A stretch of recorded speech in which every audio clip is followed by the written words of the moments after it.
It's a moving day for hundreds of refugee claimants and asylum seekers in our city. For months, they were living in two GTA dorms, and today they were moved to hotels across the GTA. They had to get out by August 9th in order to make way for the students coming in for the start of the school year. Well, here now to talk with me about this daunting task is Mario Cala with Costi.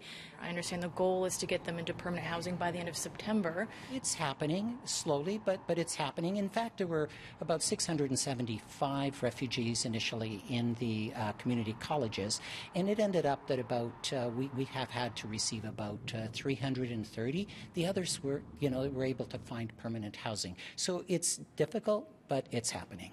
So tell me about these individuals and families. I understand they differ greatly in terms of their backstories, save for the refugees from Syria that we saw in 2015 and 2016. It's very interesting because what we're finding is that these refugee claimants have high levels of education. 73% of them have post-secondary education. 9 out of 10 speak English fluently. I understand the vast majority are coming from Nigeria.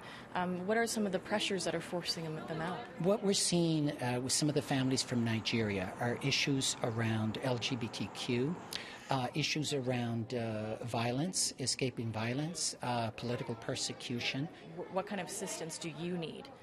Well, the issue really is that these contracts are with the hotels till the end of September. So there's some pressure to make sure we can find them housing by then, and we think we can.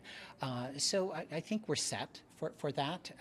The question is, there's more arrivals, but there are signs that the intake, the arrival numbers has slowed down.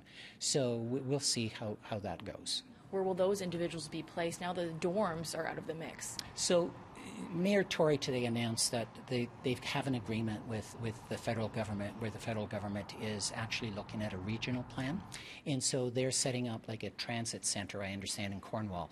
And this transit center will triage, that is, assess destinations, potential destinations for the refugees. So they'll be diverted to other communities. In fact, at Costi, we have heard from some of these municipalities, Chatham-Kent, Thunder Bay, Hamilton, who have said, look, we're willing to help. And in fact, there are jobs here that are going wanting. That's a more sustainable approach than just continuing to grow the shelter system.